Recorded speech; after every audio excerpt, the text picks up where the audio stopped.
समतापी। ठीक है, समतापी का डायरेक्ट मतलब याद रखना, समतापी मतलब ताप का हमेशा समान। ठीक है, एक ही वर्ड समतापी मतलब समझ आता है ना, ताप से। चलो डेफिनेशन पढ़ो, वही लिखा है। किसी निकाय के दाब और आयतन में इस प्रकार परिवर्तन किया जाए कि उसका ताप क्या रहे, नियत रहे, तो इस प्रकार के प्रक्रम को हम लोग क्या बोलते हैं, समतापी प्रक्रम। मतलब क्या करना है आपको, दाब और आयतन में दोनों में परिवर्तन करना है, लेकिन कैसा परिवर्तन करना है, ऐसा परिवर्तन करो कि इसका ताप क्या रहे, वही रहे, नियत रहे, जैसे का तैसा रहे। तो इस प्रकार के प्रक्रम को हम लोग क्या बोलते हैं, समतापी प्रक्रम। ठीक है, आसानी से याद हो जाएगा डेफिनेशन। नेक्स्ट समतापी प्रक्रम में किया गया है। ठीक है, समतापी प्रक्रम के बाद इसका और भी बहुत सारे स्टेप किया होगा बुक में, वो सब छोड़ देना, मत पढ़ना, नहीं आता है। ठीक है, लेकिन इसके किए गए कार्य के लिए बेबी डेरिवेशन आता है, डेफिनेशन तुमको एकदम आसानी से याद हो जाएगा। अब हम लोग क्या करें, समतापी प्रक्रम में किया गया कार्य। ठीक है, तो इसका होगा यहाँ पर माना किसी आदर्श गैस के 1 मोल का प्रारंभिक ताप कितना है, P1। ठीक है, कौन सा गैस लेके चल रहे हैं यहाँ पर, आदर्श गैस लेके चल रहे हैं। ठीक है, प्रारंभिक ताप कितना है, P1, तथा उसका आयतन कितना है, उसके ताप को T पर नियत रखते हुए आयतन को, उसके दाब को घटाकर कितना कर जाता है, P2 कर दिया जाता है। ठीक है, किसको नियत रखना है, आपको ताप को नियत रख रहे हैं, और साथ ही साथ नियत रखते हुए उसके आयतन को कितना कर देना है, घटा के उसके दाब को कितना कर देना है, P2। ठीक है, कर दिया जाता है, जिससे उसका आयतन कितना हो जाता है बेटा, P2 हो जाता है। ध्यान रखो, ताप वही है, ताप को नियत रखते उसके दाब को क्या कर रहे हैं, घटाया जा रहा है। ठीक है, तो जब भी हम दाब को घटाएंगे तो आयतन क्या हो, बढ़ेगा। जैसे जैसे दाब को बढ़ाया जाता है आयतन क्या होता जाता है, कम हो गया, कम हो जाता है। ठीक है, और जैसे जैसे दाब को घटाया जाता है आयतन क्या होते जाता है, बढ़ते जाता है। ठीक है, ये आप अपना अभी जो पढ़ाया डेरिवेशन उसमें यही चीज एक्सप्लेन किए हैं। ठीक है, इसीलिए उसका डायग्राम नहीं बनाया हमको। तो यहाँ पर क्या है, ताप को नियत रखते हुए अगर उसके क्या करते हैं हम लोग, दाब को घटा P2 कर दिया जाता है, मतलब दाब को घटाकर कितना कर दिया गया, P2, जिससे उसका आयतन क्या हो जाता है, बढ़कर P2 हो जाता है। ठीक है, पहले दाब कितना था, P1 था, तब आयतन कितना था, P1 था, दाब को थोड़ा घटाया गया, दाब को नियत रखते हुए, तब दाब को कितना घटाया गया, P2, तब दाब हो गया P2, तो उस कंडीशन में उसका आयतन बढ़कर कितना हो गया, V2। ठीक है, अतः प्रारंभिक अवस्था में कितना था, P1 तथा अंतिम अवस्था में P2 तब प्रसारित होते में किया गया था। ठीक है, जब ये कंडीशन था P1 और जब P2 हुआ, P1 से P2 तक जो प्रसार हुआ उसमें किया गया कार्य कितना है, तो किया गया कार्य को आप किससे दर्शाते हो, W से। W अभी जो निकाले हो, इसमें निकाले हो, अभी जो फॉर्मूला निकाले। ठीक है, गैस के प्रसार में किया गया कार्य के लिए आप लोग डेरिवेशन डिराइव किए, उसमें किए गए कार्य का फॉर्मूला निकाले। W जितना निकाले थे वो फॉर्मूला यहाँ पर रखिए, ये हो गया आपके क्वेश्चन नंबर 1। ठीक है, चूंकि हमने यहाँ पर आदर्श गैस लिया ना, ठीक है, इसलिए हम लोग आदर्श गैस समीकरण के बारे में बात करेंगे। आदर्श गैस समीकरण आपका कितना होता है, PV ठीक है, यहाँ पर हम जो वैल्यू निकालेंगे किसके लिए निकालेंगे, डेरिवेशन निकालेंगे 1 मोल पे निकालेंगे। ठीक है, तो n में कितना रख दिया, 1 रख दिया, 1 मोल। ठीक है, तो यहाँ पर अगर 1 रखूंगा वैल्यू तो PV कितना हो जाएगा, RT। ठीक है, जो कि आपको यहाँ पर दिखता है PV RT, यहाँ पर 1 कर। ठीक है, तो अगर P का मान निकालना हो तो V को ट्रांसफर कर दूंगा, कितना हो गया, RT/V। ठीक है, P का मान समीकरण 1 में रखने का, समीकरण 1 कौन सा है आपका, ये है।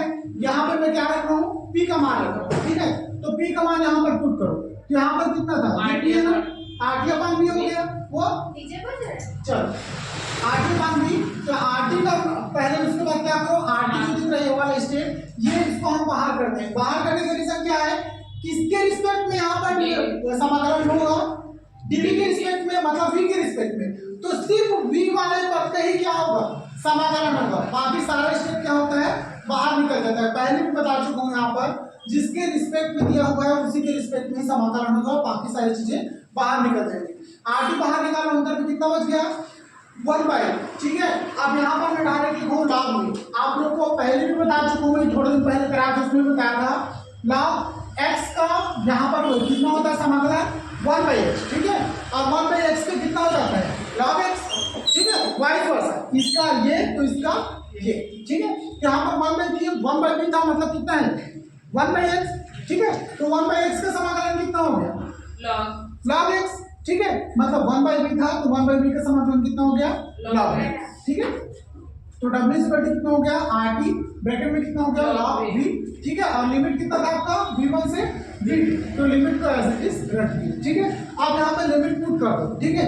लिमिट कैसे पुट करते हैं, हमेशा अपर लिमिट फिर लोअर लिमिट, ठीक है। तो अपर लिमिट पहले पुट कर दे, कितना हो गया log V2, ठीक है। ये ई हल्का से बेस में रखे हैं, नहीं रखोगे तब भी चलेगा, कोई इशू नहीं है, ठीक है। तो log V2 minus log V1, ठीक है। तो पहले अपर लिमिट पुट किया, फिर लोअर लिमिट पुट किया। अब देखो, तो इसको मैं डायरेक्ट यहाँ पर ऐसे लिख सकता हूँ, जब भी हम लोग एक फार्मूला होता है log m minus log n, ठीक है, इज इक्वल टू होता है आपका log m बाई n, ठीक है। m बाई n होता है, यहाँ पर वही फार्मूला पुट किए, देखो log, ये log फार्मूला है, ठीक है। बहुत सारी चीजें ऐसे हैं जो बीच बीच से उठ के आएगा, log फार्मूला है, ये भी मैथमेटिक्स से पढ़े होंगे 9th में, ठीक है। तो log फार्मूला में होता है बेटा log m minus log n is equal to कितना होता है log m बाई n, ठीक है। ये फार्मूला डायरेक्ट पुट कर दिया मैं, तो log यहाँ पर log कितना हो गया log V2 अपॉन V1, यही लिखे ना m बाई n, यहाँ पर n था और यहाँ पर क्या था n था, तो यहाँ पर डायरेक्ट हम लोग कितना लिख देंगे m बाई n, ठीक। ये फार्मूला लिखोगे, चलो यहाँ पर ये हो गया आपका इक्वेशन नंबर 2। अब नेक्स्ट देखो, यहाँ पर कितना था बेस, पहले log e था, ठीक है। अगर मैं log का बेस e से चेंज करके कितना कर दूं 10 कर दूं, ठीक है। तो ये जो वैल्यू होता है ये log 10 का आता है। जब भी log का बेस चेंज किया जाता है तो log 10 का बेस का वैल्यू कितना होता है, कितना होता है 2.3026, ठीक है। बुक में पीछे पलट के देखोगे वैल्यू दिखेगा आपको log 10, ठीक है। तो कितना हो गया यहाँ पर 2.3026 RT, log e की जगह यहाँ पर बेस कितना हो गया log 10, ठीक है। तो log 10 V2 अपॉन कितना हो गया V1, ठीक है। ये हो गया आपका इक्वेशन नंबर।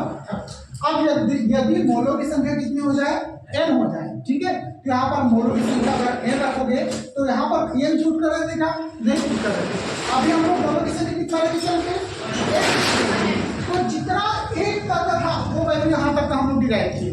अब मोलों की संख्या कितना लेके चले हैं, n लेके चलते हैं, तो n वैल्यू बस पुट करो, बाकी सब ऐसे चीज यहाँ पे n पुट कर दिया, तो W इक्वल टू कितना हो गया nRT log V2 upon V1, ये वाला स्टेप, ठीक है। इसके नीचे वाला स्टेप कैसे आएगा, सेम एज इट इज, यहाँ पर फिर रख देंगे, तो कितना हो गया n कहाँ गया n,